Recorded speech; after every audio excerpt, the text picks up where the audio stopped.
දෙනෙක් ඉල්ලලා තිනවා ඔෆ් ෂෝල්ඩර් බ්ලවුස් එකක් කියලා දෙන්න කියලා টොප් එකක්. ඉතින් මම හිතුවා මිම්මක් ගන්න නැතුව ඔයාලට ලේසිම විදිහකට ඔෆ් ෂෝල්ඩර් টොප් එක කියලා දෙන්න. මේකේ මිමි ගැනීමක් අවශ්‍ය වෙන්නේ නැහැ. ඔයාලගේ තියෙන පරණ ෂර්ට් එකකින් පිරිමි ෂර්ට් එකක් හෝ ලේඩි ෂර්ට් එකක් අරගෙන මේක හදාගන්න පුළුවන්. ඒක පහසුවෙන් විනාඩි 10කදී වගේ මේක මසානෙම කරගන්න පුළුවන් විදිහට වෙන විදිහට තමයි මම අද කියලා දෙන්න බලාපොරොත්තු වෙන්නේ. ඉතින් බලමු අපි ඒක කරන්නේ කොහොමද කියලා පිළිවෙලට. අපි මේ টොප් එකේ ඉලාස්ටික් ප්‍රමාණය හොයාගන්න හැටි බලමු. දැන් මේක ෂෝල්ඩර් එකකින් පල්ලෙහාට ෂෝල්ඩර් එකේ මුදුනේ ඉඳන් අඟල් දෙකක් විතර පල්ලෙහාට දාලා ඉලාස්ටික් කෑල්ලම මේ ප්‍රමාණය ගන්න. එතකොට ලේසි. මෙහෙම තියලා තදටත් නැතුව දුර්වලටත් නැතුව සාමාන්‍ය ගානට ගන්න. ඉතින් මම මේ টොප් එකේ අතේ උස ගන්නවා. මේ වැලෙමිටෙන් පහරට හිටින්න ඔයාලට උසක් ගන්න පුළුවන්. මේ টොප් එකේ විදිහට නම් මම 16ක් වගේ තමයි අරගන්නේ. මම මේ අරන් තියෙන ජෙන්ස් ෂර්ට් එකක් පාවිච්චි කරපු එක තමයි මේ අරන් තියෙන්නේ. ඉතින් මේකෙන් තමයි මම අද ඔයගලන්ට මේ ඔෆ් ෂෝල්ඩර් টොප් එක කියලා දෙන්න හදන්නේ. දැන් මම මේ ඔයාලට පේන්න ලේසි පේන්නේ නැති නිසා මම මේක කන පිට පැත්ත හැරෙව්වා. කන පිට පැත්ත හරවලා මම ෂර්ට් එක අපේ අතේ උස ගන්න හැටි බලමු. මෙහෙම ෂර්ට් එක අනිත් පැත්ත හරවලා මෙන්න මේ උරිස් වල දෙක මෙහෙම එක ගානට තියලා මේ විදිහට හදාගන්න. උරිස් වල දෙකම එක ගානට තියෙන.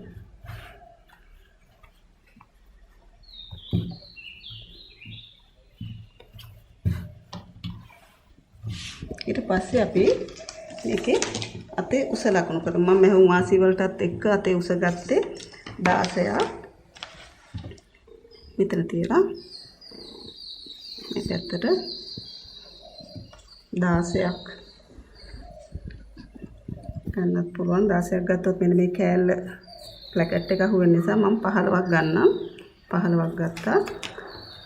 15ක් අරගෙන ඒ ගානට අපි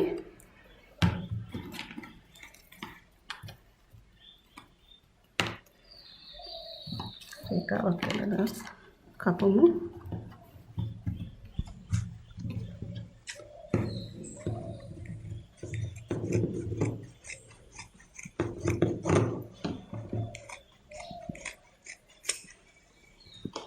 ඊට පස්සේ මේ උරිස මෙතන ඉඳන් මුදුනේ ඉඳන් මේ පැත්තට අඟල් 2.5ක් ලකුණු කරන්න. මේ පැත්තේ 2.5ක් අපි ලකුණු කරලා දෙපැත්තෙම 2.5 ගාන ලකුණු කරන්න. ඊට පස්සේ අපි මෙතන ඉඳන් මෙන්න මේ පළවෙනි බොත්තම මහලා තියෙන තැනට තමයි මම මේකේ මේ හැඩයට තමයි ගන්න යන්නේ. මේක මේ විදිහට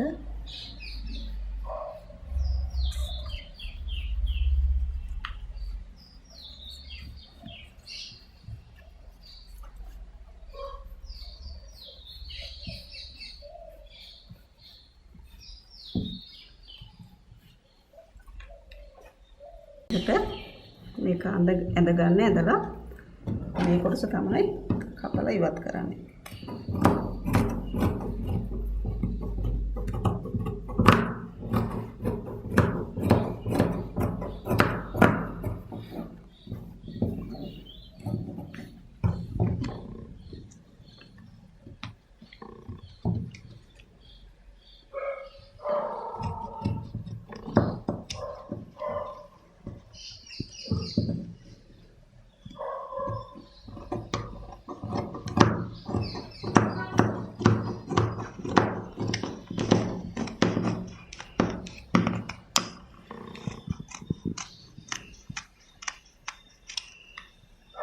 මේකට සීලත් වෙන. ඊට පස්සේ තියෙන අපිට මේක මහන හැටි බලන්න. බලමු අපි මේක මහගන්නේ කොහොමද කියලා.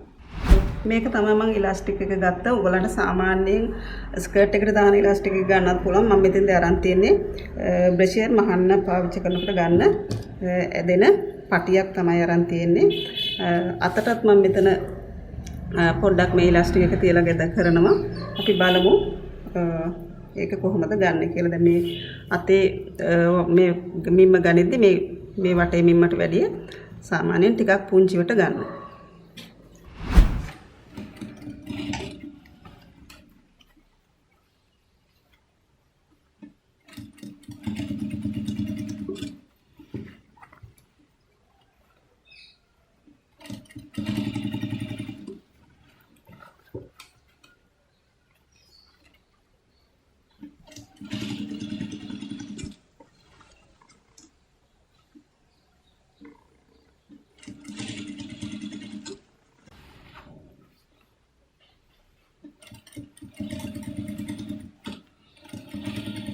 මේ විදිහටම පුළුවන් ඔයාලට අනිත් අතෙත් වාටිය මේ විදිහට චූටියට මහගන්න.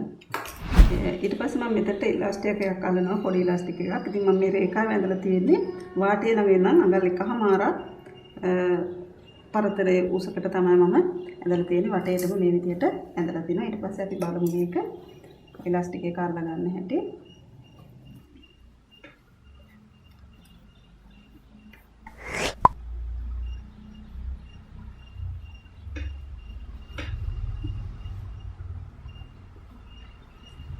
මෙහෙම තියන්න මම දැන් ඇඳලා තියෙන පැන්සල් රේඛාවට උඩින් හරි මෙහෙම පහලින් හරි මේ ඉලාස්ටික් එක තියාගන්න. එතකොට ගානට අල්ලගෙන යන්න පුළුවන්. ඉලාස්ටික් එක මෙහෙම තියලා ඉදිකට ඇතුළට යවන්න. ඇතුළට යවලා ඊට පස්සේ අපි මේක මෙහෙම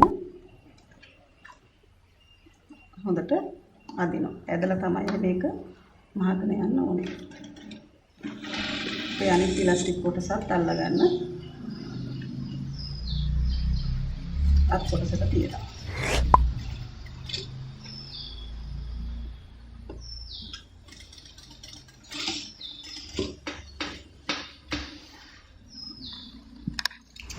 අපි බලමු මේ කරට කොහොමද මේ ඉලාස්ටික් එක සම්බන්ධ කරලා මහගන්න විදිහ. මුලින්ම මම මෙන්න මේ ඉස්සරහා තියෙන මෙන්න මේ බටන් අල්ලලා තිබිච්ච තැන ඉඳන් පටන් අරන් ෆුට් සයිස් හිටින්න දිගටම මැහුමක් ගහන්න. අඟල් කාලට වගේ හිටින්න වටේටම ගහන්න.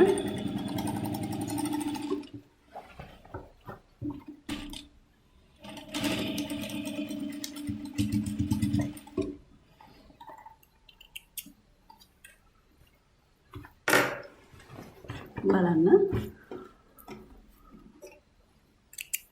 මේ විදිහට අපි වටේටම මැහුමක් ගහගෙන තියෙනවා. ඊට පස්සේ තමයි අපි ඉලාස්ටික් එක මේකට සම්බන්ධ කරලා මහන්න ඕනේ. බලන්න මේ අපේ টොප් එකේ පිටිපස්ස පළුව.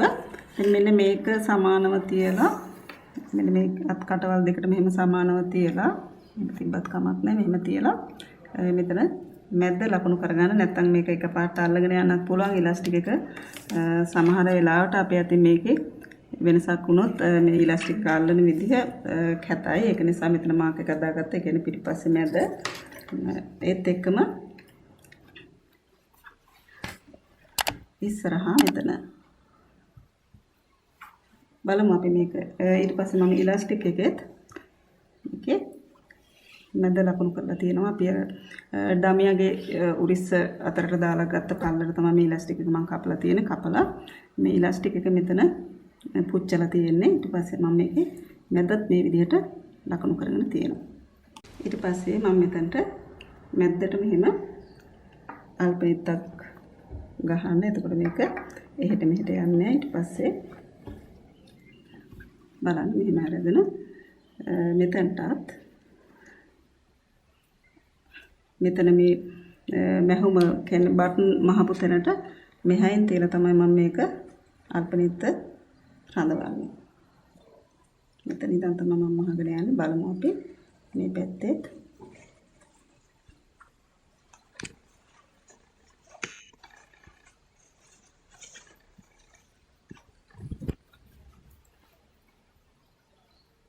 මෙන්න මේ විදිහට බලමු දැන් මේක කොහොමද මහන්නේ කියලා. බලන්න මේ විදිහට තමයි තියෙන ඉලාස්ටික් එක මැදට ගහලා තියෙනවා. ඊට පස්සේ දෙපැත්තට මේක මුලින්ම මෙන්න මෙතන නවන්න.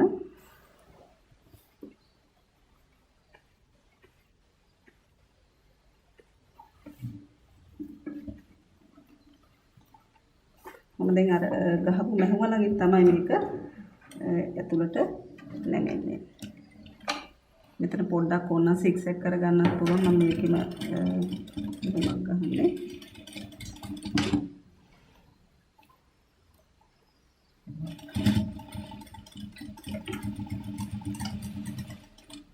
ඊට පස්සේ ඔයාලට පේනවා මම මේක යනකොට මෙන්න මේ මැහුම මෙහෙම තියලා බලන්න මෙහෙම තියලා අපි චුට්ටක් පල්ලෙහාට තියන්න මේක ඉලාස්ටික් එක දශමයක් වගේ පල්ලෙහාට තියලා දිගට ඇතුළට බස්සලා ඊට පස්සේ තමයි අපි මේක මෙහෙම ඇදලා මහන්න කලින් මෙතන අර අපි ගහපු මෙහුම ළඟින් මේක නමාගෙන ඊට පස්සේ තමයි මේක මෙහෙම අදින්න ඕනේ.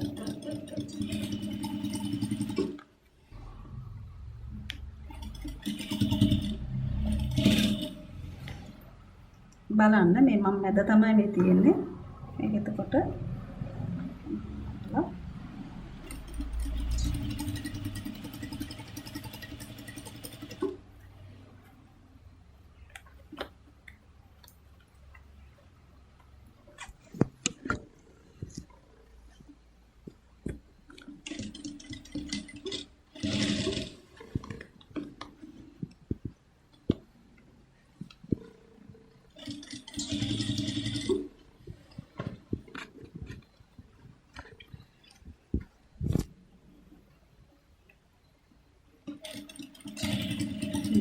තමයි අනිත් පැත්තට යනකොටත් මේ විදිහටම ඇදලා හොඳට ඇදලා මහගෙන ගියා නම් මේක වරදින්නේ නැහැ.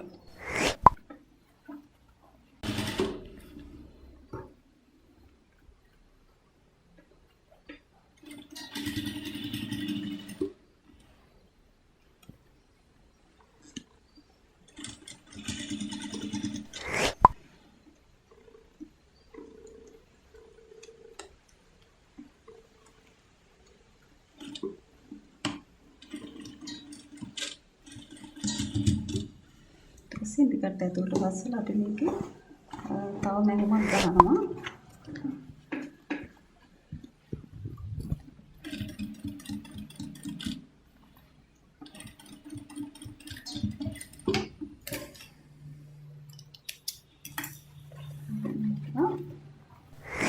මේකේ ඉලාස්ටික් එක මෙහෙම කෙලින් තියලා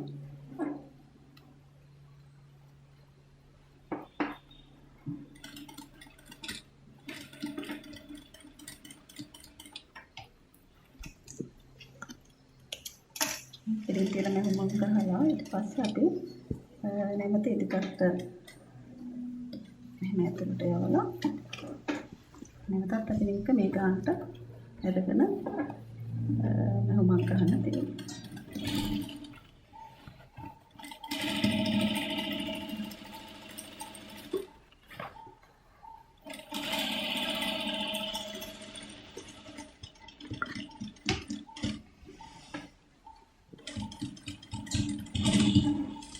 දැන් අපි මේක මහලා ඉවරයි. බලමු අපි මේක ඩමියට අnder කොහොමද තියෙන්නේ කියලා.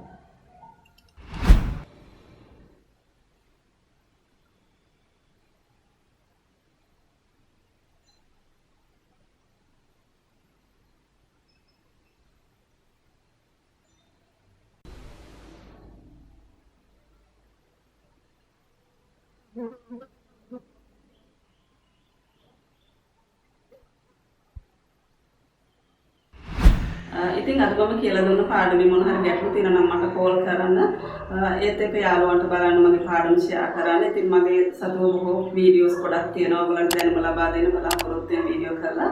ඉතින් ටිකට් එක මම ඒ හැමදේම බලාපොරොත්තු වෙනවා දෙන්න. ඉතින් මෙවැනිම පාඩමකින් අපි නැවත හමු වෙමු. ආයුබෝවන්.